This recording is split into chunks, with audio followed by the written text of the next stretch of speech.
Alô, amigos! Hoje receberemos na ETV Biopsique o Dr. Irismar Reis de Oliveira, que é professor de psiquiatria e criador da terapia processual, que é uma variação da terapia cognitivo-comportamental.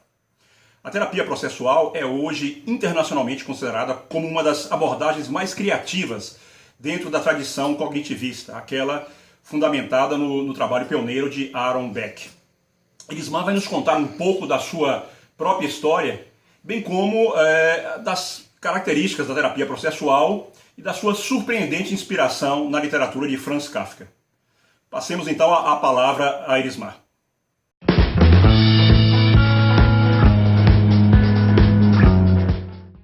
Alô, amigos da ETV Biopsique.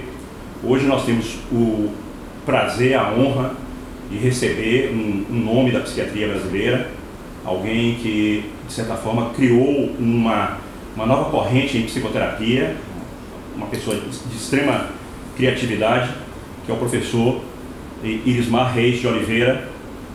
Irismar vem de uma longa tradição, na verdade, dentro da psiquiatria brasileira e baiana. Ele tem uma imensa produção na área da psicofarmacologia, inicialmente, mas em um certo momento ele se enveredou pelo campo das psicoterapias, e em particular da psicoterapia cognitiva, mas não se deu por satisfeito em apenas ser um bom terapeuta cognitivista, mas acabou desenvolvendo uma nova técnica, algo que de extrema originalidade, digamos assim, apesar de ainda fazer parte de uma tradição de terapia cognitiva. E é com ele que nós vamos ter uma conversa hoje, para que ele nos explique um pouquinho, tanto sobre sua trajetória, como também sobre a terapia cognitiva processual, que foi essa terapia desenvolvida pelo Irismar ao longo desses últimos... Quantos anos, Irismar? Olha, eu diria o seguinte: eu conheci a terapia cognitiva, ou seja, eu encontrei a terapia cognitiva no final da década de 90. Da década de 90. Na época em que você ainda trabalhava muito com psicofarmacologia, né? Aliás, houve uma tremenda coincidência, ou seja, eu entrei na terapia cognitiva através da psicofarmacologia. Eu me lembro muito bem quando você acabava de voltar da França, né? Uhum. Fez um grupo de estudos, trabalhava, publicava. Irismar é autor de livros de psicofarmacologia. E que em um certo momento, eu confesso que eu me assustei, porque eu conheci Irismar como psicofarmacologista e de repente Irismar começa a aparecer digamos assim, no universo psi como um psicoterapeuta. E eu dizia, mas como assim esse Irismar é psicofarmacologista? Logo depois eu entendi, porque ele tem essa característica de se empolgar com o que faz, e foi aí então que surgiu esse seu desejo do trabalho pela psicoterapia. Olha, Eduardo, eu diria que é anterior a isso ainda. Eu não sei se você se lembra, nós estivemos na França juntos nos anos 80. Eu estive nos anos 80 e você esteve depois nos anos 90. Mas quando eu fui para a França, eu na realidade iniciei com o meu desejo de ser psicanalista.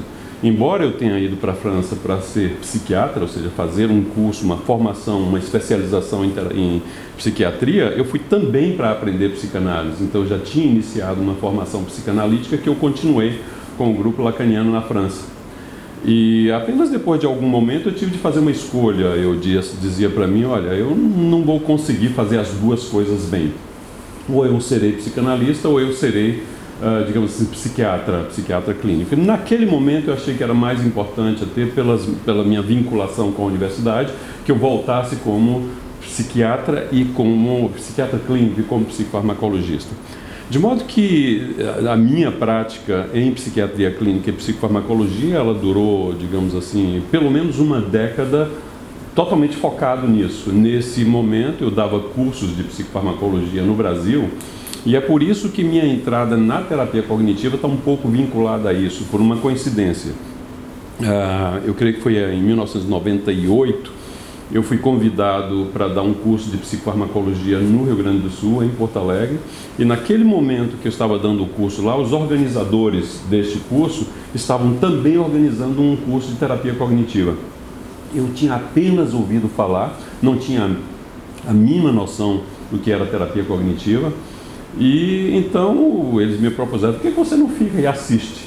E era justamente o Instituto Beck, que estava iniciando um curso em Porto Alegre, e eu fiquei, foi um final de semana, e eu diria que a sensação que eu tinha naquele momento é que eu tinha encontrado algo que preenchia um vazio deixado exatamente pelo meu afastamento da psicanálise, porque à medida que eu trabalhava como psiquiatra clínico e como psicofarmacologista, é bem verdade que, de um modo geral, a gente depende mais do efeito dos medicamentos do que, frequentemente, de uma intervenção técnica. Claro, algumas pessoas têm a capacidade de dar um suporte, de ter um bom relacionamento com o paciente, mas eu acho que isso não basta. Se a gente conhece técnicas, se a gente conhece abordagens específicas, isso realmente facilita muito. Então, eu diria que eu comecei a praticar a terapia cognitiva no final da década de 90, isso veio a preencher realmente um vazio, ou seja, eu encontrava ali algo para complementar a minha prática psiquiátrica, e isso realmente acabou gerando, digamos assim, uma outra competência que de certa forma ampliou as minhas capacidades de ajudar o paciente. Irismar, você me contando essa história, me vieram algumas reminiscências, porque eu sei que toda uma geração de psiquiatras brasileiros sabe que você trabalhou no Hospital Sainte-Anne em Paris, eu era muito próximo do professor Samuel Lajeunesse, fez inclusive contato para todos nós participarmos de certa forma nas nossas jornadas francesas, e que lá no centro na clínica de doenças mentais do encéfalo, que é uma clínica tradicional da psiquiatria universitária francesa, existia já algumas pessoas que trabalhavam, eu me lembro bem da Madame Agathon, que trabalhava com terapia mais comportamental, mas ela já se interessava muito pelos aspectos cognitivos também, né? Claro. Você chegou a ter alguma experiência? Não. Na realidade, veja bem, eu sabia que o próprio Samuel Lajeunesse, ele era o responsável, de certa forma, com o setor de psicoterapia. Ele era voltado, inclusive, para transtornos alimentares. E são coisas que, na realidade, na França não me entusiasmaram naquele momento. Então, o que eu queria aprender, na realidade, era a psiquiatria clínica e, de certa forma, fiz alguns contatos. O próprio Lajeunesse me colocou em contato com grupos de pesquisa, inclusive na Salpêtrière, de modo que eu pude fazer alguns trabalhos, meus trabalhos iniciais em psicofarmacologia, inclusive fiz psicofarmacologia básica. Não com Vides-Locher, mas com Le Corbusier. Le Corbusier. E aí eu pude fazer alguns trabalhos, as minhas primeiras publicações em psicofarmacologia realmente vieram desse contato com o próprio Lajeunesse. Então, tudo isso para dizer que eu não tive absolutamente nenhum contato com a terapia cognitiva ou com a terapia comportamental. Ou seja, o meu contato com psicoterapia na França foi com a psicanálise lacaniana. Então, a travessia do Rubicão, na verdade, se deu no Brasil, ou seja, essa passagem, essa transição da psicofarmacologia para a terapia cognitiva. De forma absolutamente inesperada. Então, foi casual, eu assisti, gostei, foi, digamos assim, uma atração imediata. Por que isso? Porque eu vi na terapia cognitiva uma possibilidade que eu não via muito na psicanálise, que era de prescrever ao mesmo tempo que você tinha uma habilidade, digamos assim, de técnicas específicas para lidar para o paciente, para ajudar o paciente naquele momento. Então eu achei a terapia cognitiva como assim, o modelo ideal de psicoterapia para combinar com a minha prática psiquiátrica, clínica e psicofarmacológica.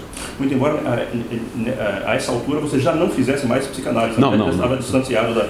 É bem verdade que eu tenho de esclarecer que eu jamais pratiquei psicanálise como clínico, eu nunca atendi pacientes como psicanalista. Eu apenas fiz uma formação que durou 5 anos, ao mesmo tempo em que eu era paciente, eu me submetia à psicanálise naquele momento. Mas no primeiro momento você se tornou um terapeuta cognitivista, mas pouco a pouco você passou a desenvolver uma própria técnica que, ainda dentro dessa mesma vertente, fazendo parte dessa mesma tradição que vem de Beck, mas você transforma aquela técnica em algo um pouco diferente, né? E nós sabemos que, de certa forma, esse insight se deu a partir da literatura. Você, em certo momento, se interessa pela obra de Kafka e, sobretudo, em particular, pelo O Processo, né? Com o famoso personagem, o Joseph K. E, naquele momento, você faz uma transição entre a sua prática da terapia cognitiva tradicional e desenvolve, então, um método próprio. Você poderia nos explicar um pouco que relação existe entre Kafka e a sua terapia? Essa é uma história muito interessante, porque ela não foi programada, não foi algo que foi construído realmente com um propósito, com um objetivo já visto antecipadamente. Também foi ao acaso.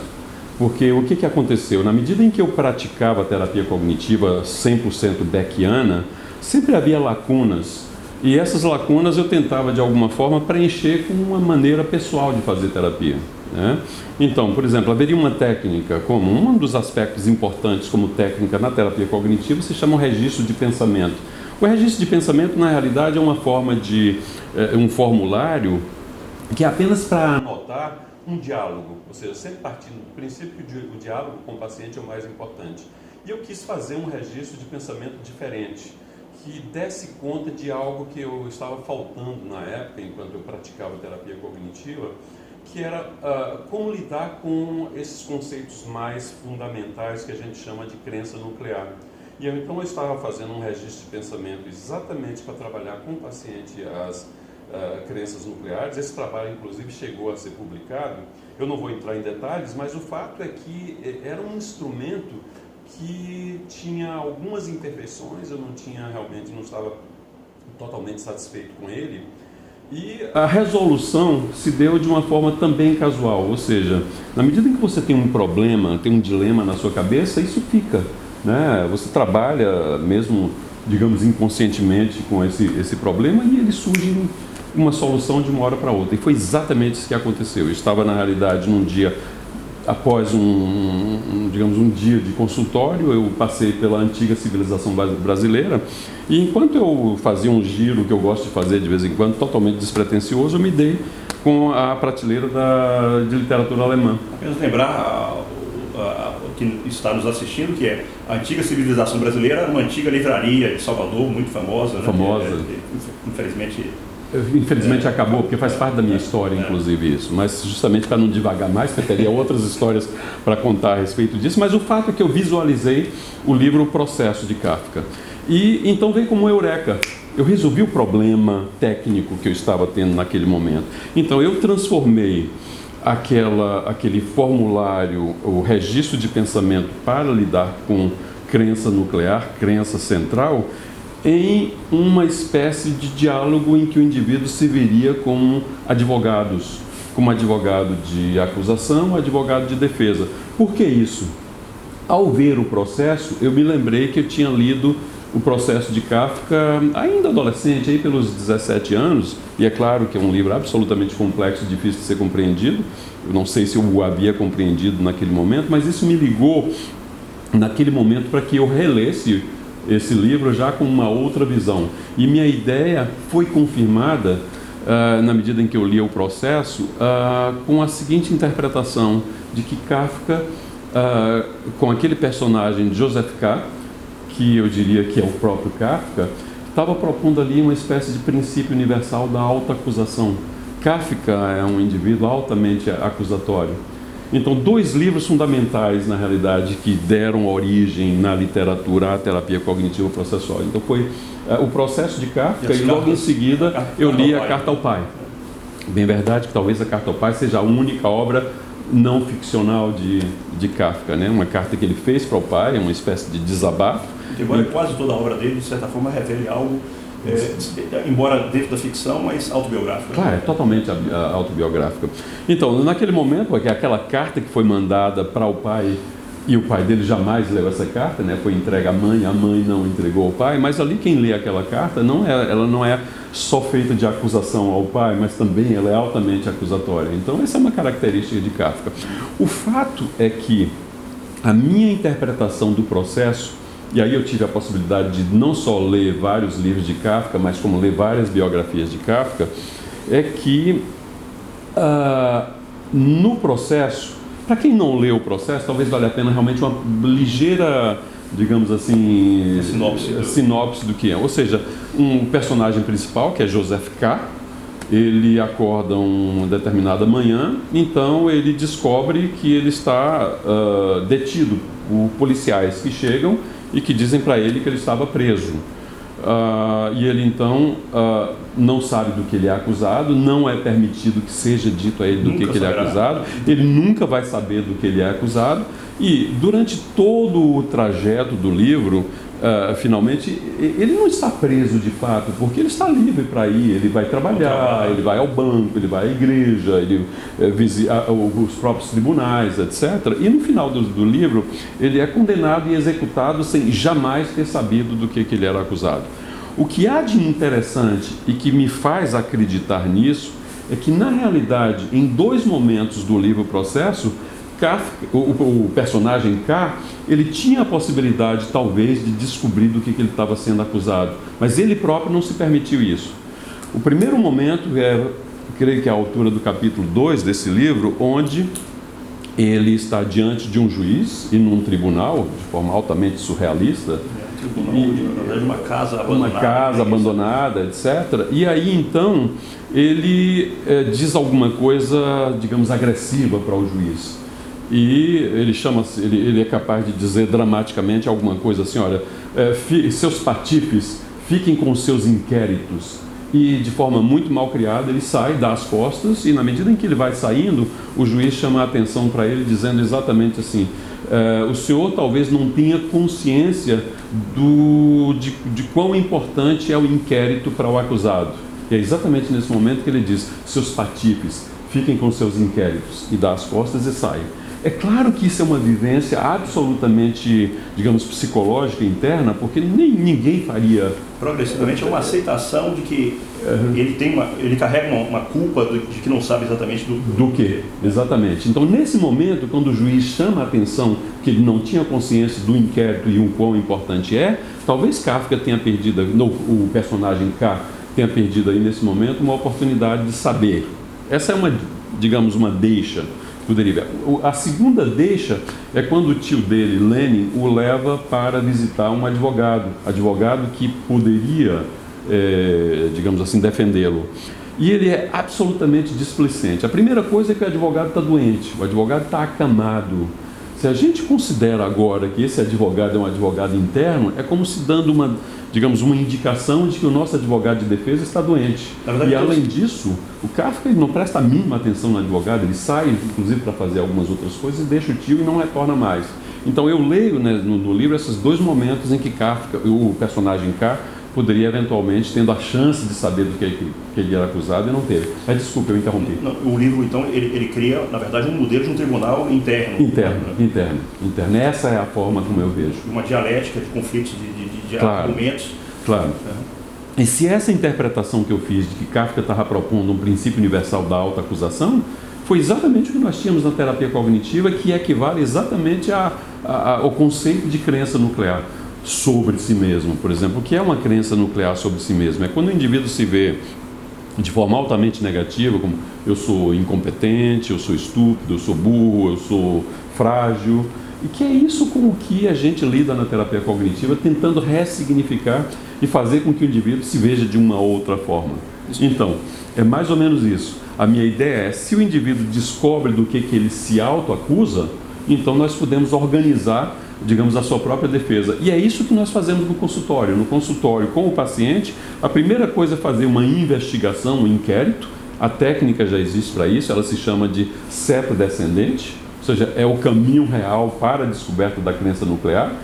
A gente chama isso de um diálogo socrático, na realidade. A gente faz uma série de perguntas que levam à descoberta da crença central, a autoacusação no modelo cognitivo processual, e a partir daí, então, nós fazemos um verdadeiro, digamos, julgamento, em que o próprio indivíduo faz o papel dele próprio, sentando em cadeiras diferentes, onde ele é promotor, onde ele é defesa, onde ele é o próprio acusado, e, consequentemente, no final, como jurado, ele define se aquela crença é verdadeira ou não, ou se o indivíduo é culpado ou inocente daquilo ali. Então, a terapia processual, ela, de certa forma, o lastro de união, a relação de interseção com as demais terapias cognitivas comportamentais estaria na ratificação daquele modelo entre pensamento, emoção, comportamento, né? Isso é que seria um denominador comum entre as diversas terapias cognitivas. Diante de situações, nós temos, em termos de processamento de informação, nós temos pensamentos, esses pensamentos geram emoções geram comportamento, mas isso não é linear. Ou seja, é mais ou menos discutir o que é que vem primeiro, o ovo ou a galinha. Ou seja, nós não sabemos o que veio primeiro porque isso é circular. Na medida em que você tem emoções advindas de um pensamento, a própria emoção leva mais pensamento, que eleva mais emoções, ou comportamentos que de alguma forma mudam situações, que mudam pensamentos. Então é algo altamente complexo com o qual a gente está lidando. Então não é simplesmente acontecimento, pensamento, emoção e comportamento, mas digamos, a combinação disso que torna inclusive muito difícil e muito complexa a prática da terapia cognitiva. Ou seja, a prática da terapia cognitiva, ela realmente é muito complexa e difícil da gente saber exatamente que intervenção, que técnica utilizar diante dessa gama de combinações. Uma pergunta muito comum em estudantes, sobretudo estudantes de psicologia e de psiquiatria, quando começam a ter as primeiras informações relacionadas às terapias cognitivas, né? Sim. A de traçar um certo paralelo também com a psicanálise. Por exemplo, quando nós pensamos nos pensamentos automáticos, né, aquele nível mais superficial, digamos assim, disfuncional que algumas pessoas apresentam, daquelas crenças intermediárias e finalmente as crenças centrais, é difícil não traçar um certo paralelo com a psicanálise, no sentido, sobretudo,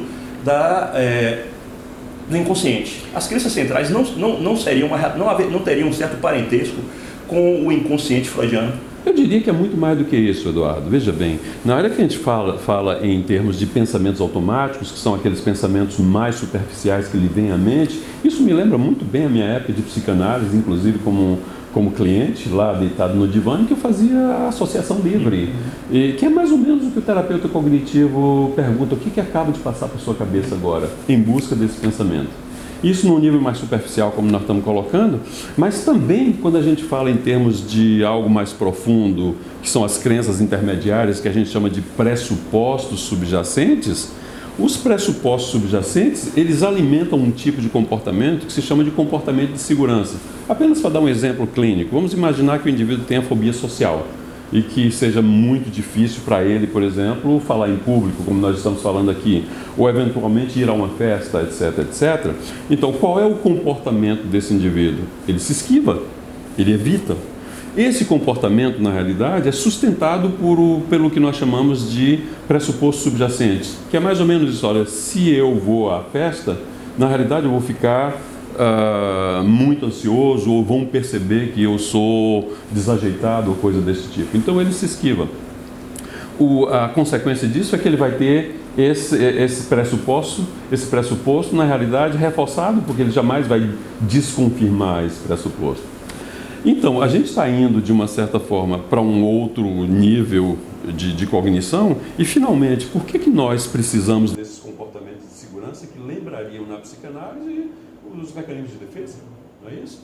E nós precisamos desses mecanismos de defesa para nos, digamos assim, para nos afastar de algo que é muito temido, que é exatamente a crença nuclear negativa, disfuncional. Por exemplo, se eu me vejo como um indivíduo incompetente, eu próprio não quero saber disso. Eu não preciso ter nem consciência de que eu sou incompetente, porque num nível superficial, por exemplo, eu diria: não, esse negócio é muito difícil, eu não gosto disso. Isso são, digamos assim, os pensamentos automáticos. E se a gente faz, então, usa aquela técnica da seta descendente, que leva à crença nuclear, são perguntas do tipo: ok, então isso é um trabalho muito difícil.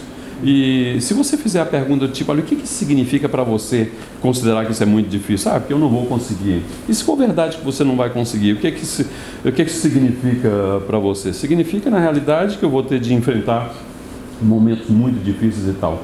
E o que isso diz a seu respeito? E aí, então, nesse momento, pode ser um momento de clique, que o indivíduo descubra: poxa, é possível que eu realmente evite tudo isso porque eu me vejo como incompetente. Ou seja, o indivíduo não necessita necessariamente de ter a consciência de que ele se vê como incompetente, independente de ser incompetente ou não. E isso realmente você tem razão. Isso a gente pode traçar um paralelo com a psicanálise, como nós já havíamos discutido em um determinado momento, inconsciente, mas como um adjetivo. Não substantivado. Né? Não substantivado. Não instância, mas é aquilo que não está na consciência. Claro, seria exatamente. Que fundamentaria as crenças centrais. Aquilo que em psicanálise você chamaria de uma posição subjetiva. Exatamente. Né? Ou seja, a crença central ela seria inconsciente no sentido de que ela não é recuperável pela consciência, mas não é exatamente uma instância. Não é uma instância, ou seja, e uma construção teórica muito mais complexa que é a da psicanálise, certo? Mas, Irismar, há um certo consenso no universo da terapia cognitiva de que nós teríamos digamos assim, alguns pontos de amarração que são denominados de ondas, né? Então, a primeira onda, a segunda onda e a terceira onda da terapia cognitiva. A primeira onda, para muitos, seria, digamos assim, a raiz da terapia cognitiva, que viria da terapia comportamental, né? Dos trabalhos de Skinner, de Watson. A segunda onda, a partir do grande boom das ciências cognitivas, não necessariamente da terapia, mas das ciências cognitivistas dos anos 50, e a apropriação disso para uma certa transformação dos conhecimentos do cognitivismo em terapia a partir de Albert Ellis e de Beck. Uhum. Né? E, finalmente, uma terceira onda, que seriam aqueles que, a partir dessa fonte, estariam desenvolvendo novas formas, ou, digamos assim, polindo esse diamante da terapia cognitiva e criando novas vertentes, novas adaptações da terapia cognitiva, que seria mais ou menos a terapia cognitiva contemporânea, né? As diversas vertentes, dentre as quais a terapia processual, que é reconhecida internacionalmente hoje como uma das formas desse desenvolvimento da terapia cognitiva. Você se reconhece dentro desse universo da terceira onda da terapia cognitiva? É um pouco difícil de dizer. Primeiro é bom contextualizar. Digamos assim, essa nova onda foi proposta exatamente por um comportamentalista que é o Steve Hayes, que criou um formato novo, mais recente, de psicoterapia, que é a de aceitação e compromisso, né? Que praticamente iniciou um pouco essas terapias de terceira onda. Mas é bem possível lembrar que a terapia cognitiva processual, ela é 100% beckiana, ela surge da minha experiência, do meu aprendizado com Beck. Mas, ao mesmo tempo, a minha ideia e o meu propósito, na medida em que as técnicas foram criadas, também foi de combinar, na realidade, com, digamos, aproveitar ou buscar em outras abordagens de diferentes referenciais teóricos, de modo que eu pudesse ter algo que realmente fosse mais eficaz, que ao mesmo tempo guardasse essa, digamos assim, a raiz da terapia cognitiva. De modo que, por exemplo, isso já foi discutido na lista da academia, em que algumas pessoas diriam, olha, a terapia cognitiva processual, eu creio que ela é mais segunda onda. Outras pessoas disseram, não, mas ela tem algumas coisas de terceira onda. Eu diria que ela tem aspectos mais beckianos e que ela seria de segunda onda, embora, por exemplo, quando foi escrito um livro sobre terapias de terceira onda aqui no Brasil, a terapia cognitiva processual está lá como uma abordagem de terceira onda.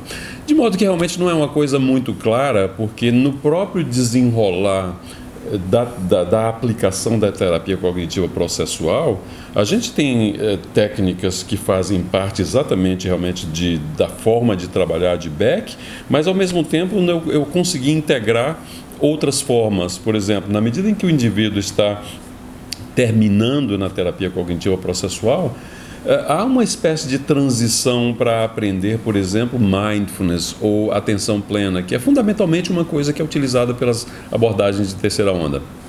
E é claro que eu diria que é uma coisa, digamos assim, mais brincando, como eu não sei exatamente se a terapia cognitiva processual é de segunda ou de terceira onda, nós optamos para dizer que ela é 2.5.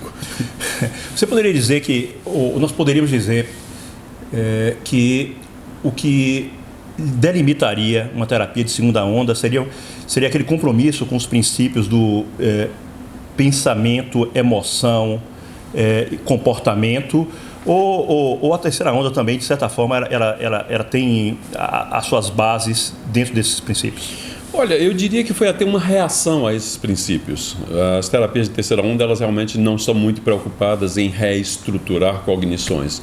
E é um princípio básico, ou seja, no modelo Beckiano e também no modelo de Ellis, o que nós fazemos na realidade, ou o que se tenta fazer, é justamente transformar, modificar cognições que são consideradas digamos, distorcidas ou, para utilizar uma linguagem mais de Ellis, ou irracionais. Eu não gosto muito dessa expressão, mas o fato é que as terapias de terceira onda, elas na realidade não se preocupam muito com essa reestruturação de pensamentos e estão mais voltadas para uma observação, como nas condições mais tradicionais, digamos assim, de mindfulness, de atenção plena. De modo que elas são mais, digamos assim, contextualistas. A terapia processual, Elismar, hoje nós sabemos que ela tem uma penetração internacional, né? Ela começou naturalmente aqui no Brasil, mas hoje você regularmente dá formação em terapia processual nos Estados Unidos, já fez cursos na França, na Coreia, mesmo na Coreia do Sul, coisa um tanto exótica, né? Não se meio imaginar isso. Mas que, fundamentalmente, hoje nos Estados Unidos você tem alguns cursos regulares, né? Você, de certa forma, vive hoje dividido entre Bahia e Estados Unidos. Como é que foi esse passo inicial, né? Ou seja, de que forma a terapia processual ganhou a América? Olha, isso não foi algo projetado. É interessante porque, por exemplo, o próprio desenvolvimento da terapia cognitivo processual, ela foi progressivamente sendo construída sem que houvesse realmente um propósito, um objetivo nisso. E a minha chegada aos Estados Unidos, ela também foi dessa forma. Por exemplo, eu conheci uma pessoa nos Estados Unidos, quer dizer, na realidade eu tive a oportunidade em um congresso em Barcelona de conhecer uma pessoa que é bastante conceituada como terapeuta cognitiva nos Estados Unidos, que é a dona Sudak, justamente na Filadélfia. Ela tem uma ligação muito próxima com o Instituto Beck. E eu tive a oportunidade de mostrar para ela como é que eu atuava, por exemplo. Eu mostrei para ela um vídeo em que eu fazia a terapia com um paciente real e ela ficou muito impressionada. E a partir desse momento ela me convidou para fazer uma formação dos residentes dela lá na Filadélfia. Então essa foi a primeira vez que eu fui aos Estados Unidos dar um curso, que normalmente era um curso de 3 dias, né? Então, com o tempo eu fui percebendo que isso não era suficiente, ou seja, as pessoas de fato não aprendiam tudo da terapia cognitiva processual, era impossível de fazer isso em 3 dias, de modo que acabou dando um curso que hoje dura, na realidade, 3 encontros de 2 dias. E normalmente o que eu faço eu dou, digamos assim, uma parte das técnicas, dos conceitos e da teoria da terapia cognitiva processual no momento, em 2 dias, e 2 meses depois eu volto para fazer uma pequena revisão, ver como os indivíduos realmente utilizaram aquelas técnicas ou como estão utilizando, e a mesma coisa 2 meses depois com o 3º módulo. Uma das coisas que eu peço, uma vez que é impossível o indivíduo aprender terapia cognitiva em 6 dias, é que o indivíduo chegue para a terapia cognitiva processual já com um conhecimento ou com uma formação em terapia cognitiva, ou pelo menos com alguma formação em algum modelo de psicoterapia. Normalmente os seus alunos são estudantes de psicologia ou residentes em psiquiatria? Qual é o perfil? Olha, você sabe que nos Estados Unidos os psiquiatras não fazem, de modo geral, psicoterapia. Ou seja, até de um ponto de vista econômico, seria, na realidade, ou seja, a formação médica nos Estados Unidos ela é muito cara e o indivíduo precisa recuperar esse investimento. Então, na medida em que o indivíduo prescreve, ele realmente tem um poder aquisitivo maior em função disso, e então os psiquiatras, de um modo geral, não fazem. A grande maioria dos meus alunos nos Estados Unidos são psicólogos, são assistentes sociais e são aquelas pessoas que têm uma formação que eles chamam de counselors, ou seria equivalente, digamos, a uma espécie de conselheiros, mas eles têm uma formação psicoterápica para isso. Então, a grande maioria dos meus pacientes são essas categorias. Uma coisa que me surpreendeu é que um grande entusiasta da terapia processual nos Estados Unidos, na verdade, é um psicofarmacologista, né? Claro. Que é o Stahl, que para quem não conhece, o Dr. Stahl é o autor de talvez o mais conhecido livro de psicofarmacologia hoje no mundo, e é um grande entusiasta, já escreveu sobre a terapia processual. e de certa forma faz ele é uma espécie de um padrinho da terapia processual nos Estados Unidos. Né? Ok. Então, após essa minha formação dos residentes, em que eu fui formar os residentes de Dona, como o Stahl, na realidade, é um grande amigo, na realidade eu tive a oportunidade de supervisionar a tradução do livro mais importante dele, que é o livro mais conhecido de psicofarmacologia atualmente, talvez, e ele já veio à Bahia algumas vezes. E uma dessas vezes que ele veio à Bahia, eu falei sobre o meu projeto. Ele ficou altamente entusiasmado e disse: olha, nós precisamos, na realidade, levar isso para os Estados Unidos. E a primeira coisa que ele fez foi me convidar para dar um curso no Instituto de Educação que ele tem na Califórnia. Então, eu dei um curso desse de 3 dias e, com isso, progressivamente, então, eu fui, propondo novos cursos. Então, o curso de Nova York, que eu dou regularmente, já vai começar agora a sua 9ª edição. Já fiz já vai começar a 3ª edição na Filadélfia, já fiz em Boston e já estou na Costa Oeste também. Então, já estou com um curso agora em São Francisco, já vou fazer uma 2ª edição também em San Diego e eu acho que está crescendo. Esse ano, inclusive, provavelmente a gente inicia outro em Houston. Eu soube recentemente também que, na verdade, depois de colocar uma bandeira da terapia processual na França, você agora atravessa a Mancha e em breve a terapia processual chega à Inglaterra. Essa é uma notícia verdadeira? O que está acontecendo? Uma das minhas frustrações era não ter conseguido chegar à Inglaterra. E como é que nós estamos chegando à Inglaterra? Talvez ainda não com a terapia processual, é apenas uma abertura. O fato é que nós estamos fazendo um trabalho de pesquisa agora na escola, em que a terapia cognitivo-processual é adaptada a adolescentes com um modelo preventivo. Então, a ideia, na realidade, é fazer com que os alunos aprendam a pensar de acordo com esse modelo cognitivo-processual. E outras coisas que nós fizemos foi justamente trabalhar vários aspectos. E, coincidentemente, uma pesquisadora inglesa se interessou por esse trabalho que está sendo publicado agora e fez a mim um convite para fazer uma apresentação desse trabalho mais voltado para a adolescência na Inglaterra. E eu vou estar, então, fazendo a apresentação disso em setembro. Então, eu espero que seja uma chegada da terapia cognitiva processual na Inglaterra, pelo menos em termos de ensino, porque ela já chegou através de um livro, né? Fui convidado para escrever um livro sobre terapia cognitiva processual e em que a terapia cognitiva processual se distingue dos outros modelos.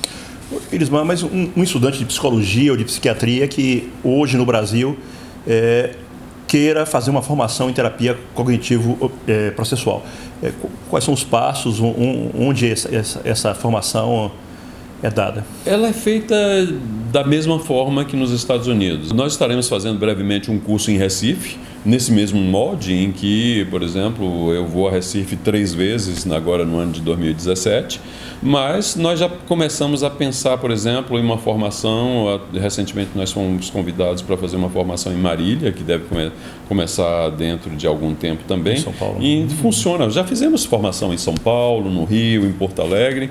Então funciona mais ou menos assim. É itinerante normalmente. Ela é itinerante. Por exemplo, provavelmente, se não agora em 2017, a gente vai fazer provavelmente um em Salvador dentro de algum tempo também. Elismar, foi uma imensa alegria essa entrevista, porque no que me diz respeito, além das informações e da torcida que nós temos pelo seu trabalho, que é um trabalho que muito nos orgulha, eu tenho esse aspecto também afetivo, já que somos amigos já de longas datas, desde os anos 90, quando você, voltando da França, se instalou em Salvador. E eu tenho acompanhado toda essa sua trajetória que, eu confesso, me deixa de forma muito positiva perplexo, porque é muito raro encontrar alguém com talento e com a originalidade para desenvolver um trabalho como você tem desenvolvido.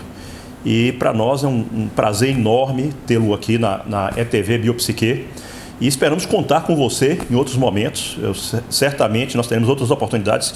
Quem sabe para falar, por exemplo, que eu sei que você já está aí mexendo no caldeirão da bruxa para produzir a terapia processual para adolescentes, né? Não sei se é para crianças, também criança, adolescente. Fundamentalmente para adolescentes. Para adolescente. Então, quem sabe, certamente, melhor dizendo, numa outra emissão, você nos falar um pouco sobre esse novo desenvolvimento da terapia processual. E muito obrigado a todos que nos ouviram. Espero sempre contar com a sua participação no ETV Biopsique. Considere-me um fã do seu trabalho, Eduardo. Bom, nós já nos conhecemos de longa data e, de fato, realmente, você foi um dos meus que me incentivou muito, por exemplo, na formação do GEMPSI, que era justamente aquele grupo que nós formamos imediatamente depois que eu cheguei da França. Anos 90, né? E realmente eu também tenho acompanhado a sua trajetória, que é uma trajetória vitoriosa, e me considero realmente já um fã desse trabalho, e será um imenso prazer para mim estar aqui conversando com você quando você desejar. Muito obrigado. Obrigado a todos da ETV Biopsique. Conheça o mais novo canal do conhecimento, ETV Biopsique, com Eduardo Ledo. Temas como psiquiatria, psicanálise, psicoterapias e muito mais. Acesse, inscreva-se no canal e fique por dentro de tudo o que acontece no mundo psíquico. ETV Biopsique, com Eduardo Ledo.